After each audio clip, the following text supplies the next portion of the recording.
A wedding that's not quite that expensive, but still involves friends and family, has a much better chance of, that couple has a much better chance of staying together in the long run.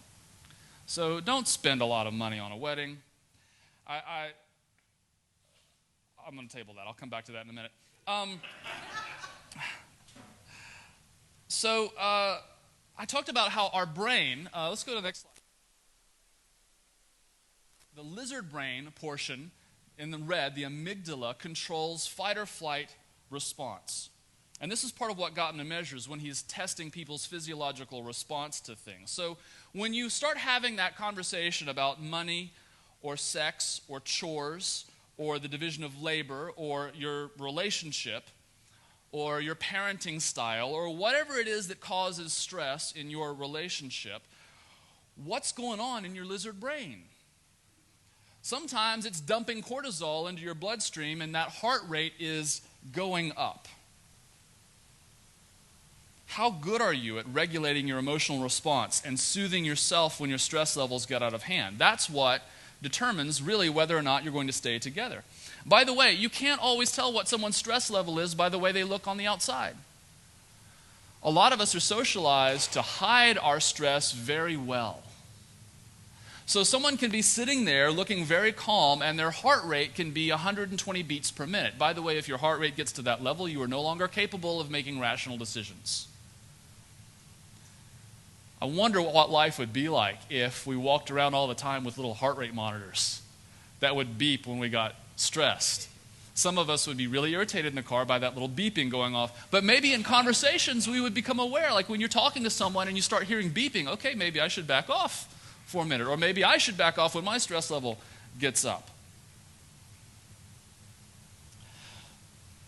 So they started messing with couples while they were getting stressed about something. And sometimes arguments look a little bit like this, right? What they started doing is when couples got really stressed and when they saw that heart rate go up, they would come out and they would pretend that there was something wrong with the equipment. They'd say, we're having an equipment malfunction. Here, you guys stop your conversation for a few minutes. Here's a magazine.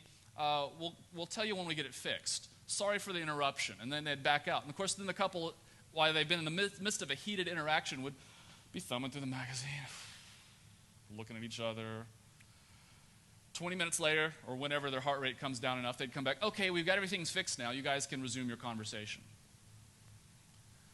Conversations they interrupted had totally different outcomes. You ever been thankful for that random phone call or the knock at the door where you can stop the argument for a minute? It actually works. If you take a break, maybe practice some meditation, some deep breathing exercises, maybe flip through a magazine. If you do this kind of stuff, it actually works. I know it sounds really basic, but when your mom told you to stop and count to 10 before you flew off the handle, that's good advice. Maybe some of us should count to 110 or 1,010. Now, for couples, it's actually not only their stress reaction, but how they respond to each other. So Gottman would look at if they took opportunities to soothe each other or make attempts to repair hurt feelings. And a lot of times in the middle of an argument, someone will offer an olive branch, but it takes practice to recognize that as an olive branch. Even sometimes sort of neutral statements that someone would kind of offer in the midst of an argument where an opening to say, okay, let's take a break, let's wait a minute. Someone might say, oh yeah, okay, I hear what you're saying. Or they might say, I need some water. Can I get you something? Couples that did that well, that were able to recognize even those little tiny olive branches, were able to hear and receive these repair attempts, and it lowered their stress level. Now, in all this research, Gottman's team identified 4 behaviors he calls the 4 horsemen of the apocalypse. Those are the ones you saw on the cartoon earlier. These are the behaviors that make us feel more emotionally isolated when we have conflict. These things cut off connection between ourselves and someone else. And you can learn to recognize them. If you can learn to recognize these 4 things, you can actually figure out what's going on. But before we get into the 4 horsemen and the details, I've got one more important point I want you to remember. This is really important. In fact, if you remember nothing else from my sermon today, I want you to remember this point. The general conclusion of all Gottman's research is that good relationships come down to math. Math. I can do math. So for the masters, the people who had long-term relationship success, they had a magic ratio of 8 to 1. 8 positive interactions to 1 negative one. 8 to 1. 5 to 1 was too low. People who were really on the way to separating had 1 to 1. But the ratio is 8 to 1. And this is true not only for marriages or romantic relationships, but for every relationship you have with your kids, with your parents, with your siblings, with your coworkers. 8 to 1 is the magic ratio. 5 to 1, not good enough. If your ratio of positive to negative interactions is less than 8 to 1, the quickest way to restore balance is to find something about them to appreciate. So right now, I know I can think of people with whom my ratio is significantly less than 8 to 1. And if I want to have a good relationship with that person, I need to change that ratio. So I need to find something to appreciate about them. And it can be really simple. Like, thank you for your patience. Thank you for loading the dishwasher. Thank you for hanging your towel up when you were done with the shower. Thank you for wiping your nasty beard hairs out of the sink. Okay? Those are things, my wife appreciates that about me. So those are nice things you can do, basic level appreciation. Because the solution, the fix for most of these is simply to increase the ratio. And it can be difficult. If you're already having conflict, it can be difficult to get to 8 to 1. But the other thing this means is that you can have couples that look like they're exploding because they'll have these big blow-up arguments. But then they'll also have big makeup sessions, or they will be effusive with their affection. So just the conflict itself doesn't predict. It's the ratio that predicts. So as you saw from the video, there are 4 behaviors: criticism, contempt, defensiveness, and stonewalling. So let's take a look. Yeah, I'm sorry, I went really quick here. Criticism, contempt, defensiveness, stonewalling. Let's look at criticism real quick. Criticism attacks the character of the other person. It makes them feel bad. So something has happened in our environment, and we're looking for someone to blame. There's something that's elevating our stress level. And so we look for the solution to that, whatever's bothering us, in the other person. So if someone in your family leaves wet towels on the bathroom floor, the criticism would be, are you so lazy that you can't even pick up your own towel? That would be criticism. You're attacking the character. It's a fault with you. You have this problem. It is your laziness. Instead of expressing it as really the only thing that you really can own, which is your own emotions, because the wet towel is not doing anything to you, right? It's your thinking about it that changes things. So what you could say is, when you are done with your shower, I'd appreciate it if you would hang up your towel. Now, I think this is especially difficult for smart people to recognize criticism because we're so good at hiding what we're doing from ourselves. So because we have this tendency, we'll read a couple of pop psychology books and we'll think that we can psychoanalyze the other person. We'll say, your problem is this. And a lot of times, because we're smart people, we'll agree with them. Yeah, you're probably right. That's my problem. But that's not accurate. It's not accurate. It's not true.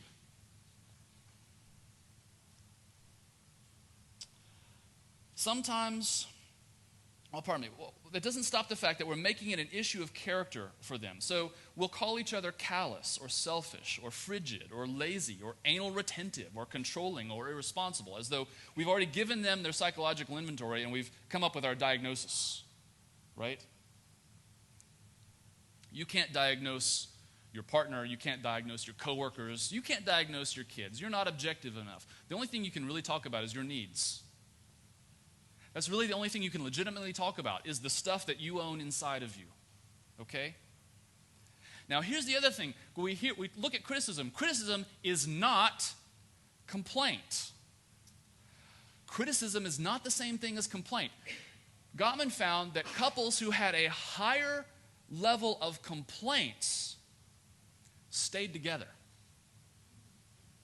Couples that complain more stay together. Counterintuitive, right? But a complaint is not the same as a criticism. A complaint is about a specific behavior. or a specific need, okay? It's not a minor distinction. This is a major distinction. It's empirically provable. Criticism results in divorce. Complaints result in people staying together. Now, if you think about this, it actually begins to make sense. Because if you feel like you have to walk on eggshells around someone because they might blow up at you, if you feel like you can't say anything because someone's going to chop your head off, you're not going to complain. You're just going to stew on it. And you're going to resent someone for leaving their wet towel on the floor because they don't wipe their nasty beard hairs out of the sink, or they don't consult you before they make plans, or they spend too much money. You're just going to resent them. You're afraid if you say something, they're going to bite your head off, or you take responsibility for protecting their feelings so much that you're afraid you're going to hurt their feelings by complaining. I'm going to make them cry, and so instead of telling them my complaint, I store it up and I resent it. One of Gottman's interesting conclusions, by the way, was the biggest intimacy killer was unexpressed anger. Complaints are not criticism. So after learning this research, my wife and I have developed this sort of amusing way of letting each other know when we have a complaint. What we do is we say this: I have a complaint. And that signals to the other person, don't get your defensiveness up. Don't respond with defensiveness. Don't blame. I just have a complaint. I'm going to express a specific behavior I would like you to change. We know what's coming. We can prepare. It's all right. It's going to be fine. It's going to be fine. And that's worked really well for us. Now, maybe that doesn't work for you. We're nerds, so that works for us. One of the things that I really love that Gottman talks about is if you really want to express a complaint well, if you want to keep this 8-to-1 ratio, what you need to do is you need to list 5 things you appreciate about the person before you complain. Now, I know this sounds so goofy, all right? I know it sounds so artificial. It sounds ridiculous. But listen to this, okay? Think about this. You have a complaint with your partner or with someone else, and you say, you are a beautiful human being. You have a great sense of style. I love the way you parent our children with just enough firmness and enough lenience. You have a lot of courage when dealing with difficult people. I appreciate you're always so conscientious about checking the oil in the car or loading the dishwasher or whatever it is.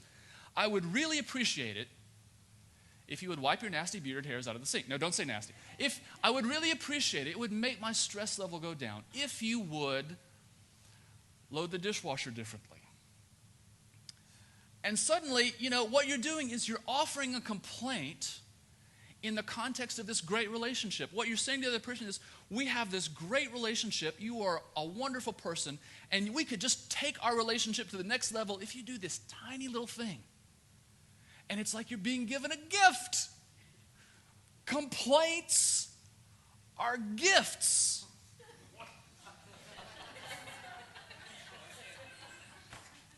It's a gift. Now, I know it sounds artificial, but think about it. If you did this to someone else. Think about a coworker, all right? You have a bad relationship with a coworker. If you just took them up, they would be like, you are nuts, right? But can you imagine what would change in the relationship if we did this to folks? I really like the way that you take care of business. I really like the way you're friendly. But it really bothers me when you take my stapler without asking. Please, in the future, let me know before you take my stapler. This is like basic level stuff, right? So another finding of their research on complaints is that 80% of the time, a conversation will end the way it starts. 80% of the time, if you have a harsh startup, you'll have a harsh ending. If you have a soft startup, you have a soft ending. This makes sense, right? If you start off a conversation with someone else, if you have a complaint and you say, I'm sorry. If you start off a conversation and you say, you need to wipe your nasty beard hairs out of the sink. Well, it's not going to end well, all right? Harsh startup you're going to have a harsh ending. Slam doors, hurt feelings, all the other stuff. So, soft startup, soft ending, harsh startup, hard ending. There's a proverb that goes along with this, right? Proverbs 15:1. A soft answer turns away wrath, but a harsh word stirs up anger. Makes sense, right? This is written 3,000 years ago. People knew what they were talking about.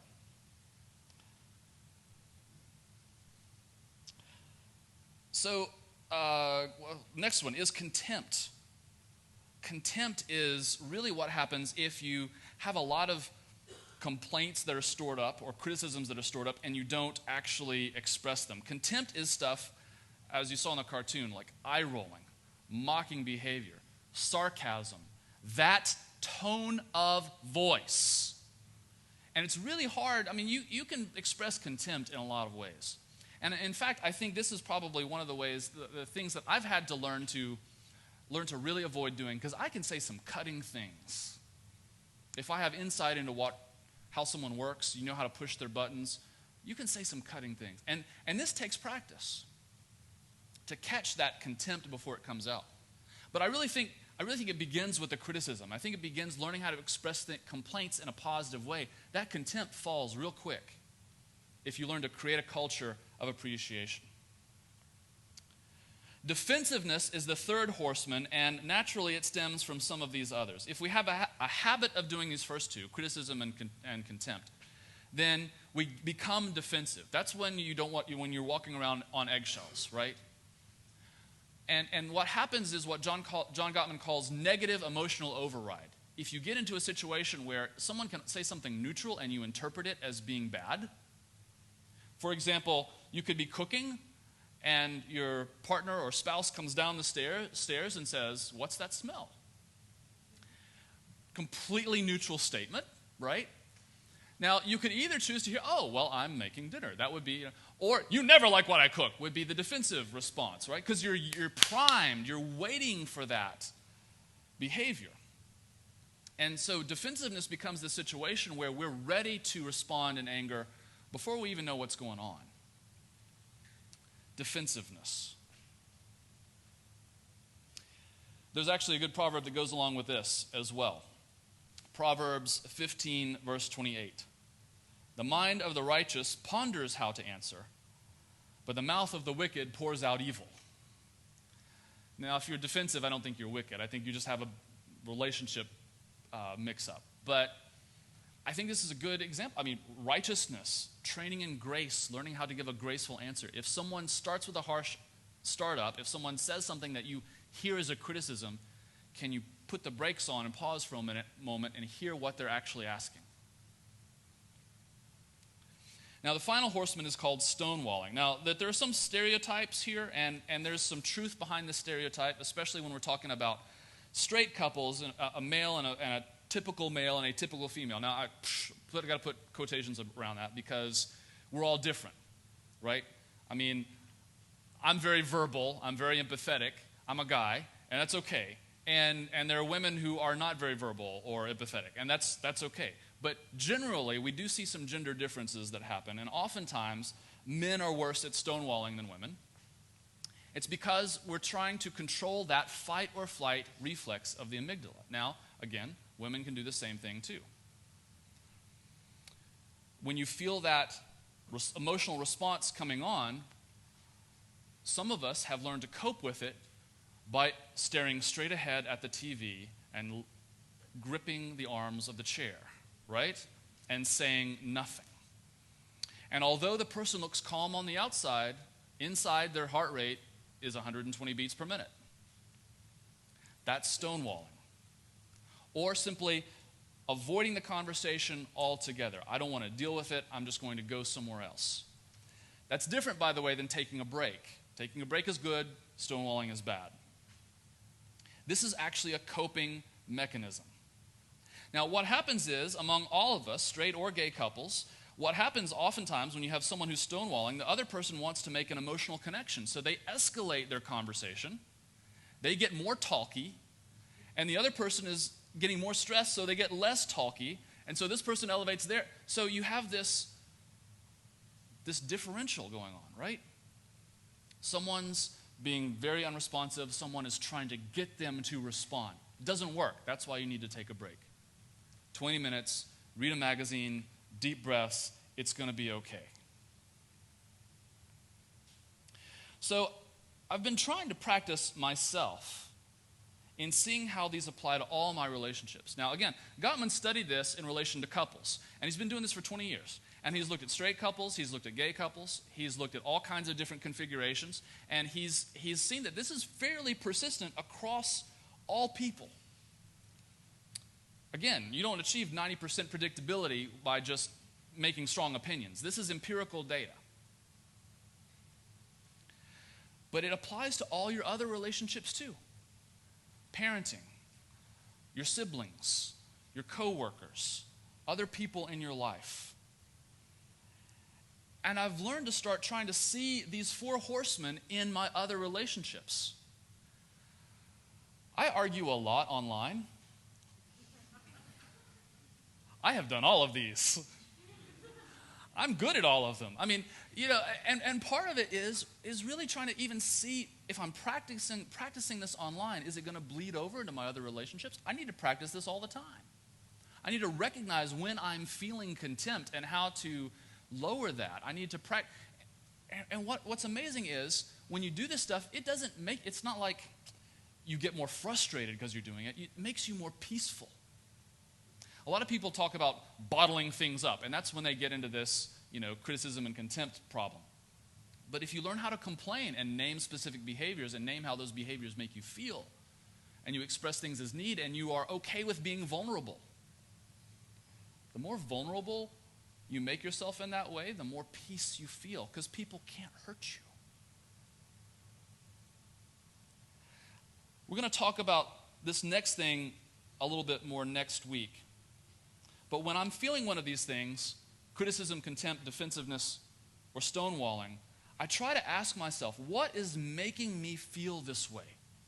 What in my objective environment is causing this stress reaction in me? How can I change it? And I try to own things that are my responsibility and give up ownership of things that are not my responsibility. Because the only person's reaction I can control is myself. I cannot control another person. I can't make them do what I want them to do. I can't even make my son, who's 11, do what I want him to do, okay? You can't make anyone do what you want them to do. All you can do is express needs and set boundaries. Next week, we're going to talk about boundaries. So we've been talking about these four horsemen, about arguments or discussions, because that's when we become aware of problems. And that's why so many relationship books say the secret to marriage is good communication. Gottman has proved that ain't the case. Because there are people who communicate really well, but they still have these four horsemen. There are people who communicate really well, but they don't like each other. And the secret to good marriage or good partnership or good relationship of any kind is that you like each other. I know, it's amazing. Mind blown. The magic ratio is 8-1. 8-1 of positive to negative interactions. When we practice this kind of thing, what we're actually practicing is what Jesus said. When he said, do to others as you would have them do to you. And love your neighbor. That's what we're practicing. Larry Burkett, whose theology I don't particularly agree with, has some great sayings. One of them is that marriage is God's graduate school. And regardless of what kind of relationship you're in, if you are in a romantic partnership or you're married or whatever that happens to be, you know when you actually have to live with someone else, that's where the rubber hits the road, right? And it's when you're really tested on whether you can endure someone else and all their problems. But you also are a set of problems. And part of living together as a couple or as a church or as a family is learning how all our problems, when we bring them together, don't have to result in bigger problems, but actually can result in something beautiful, in a shared mission that helps us to love each other better, helps us to love ourselves, and helps us to love our God. May we pray together?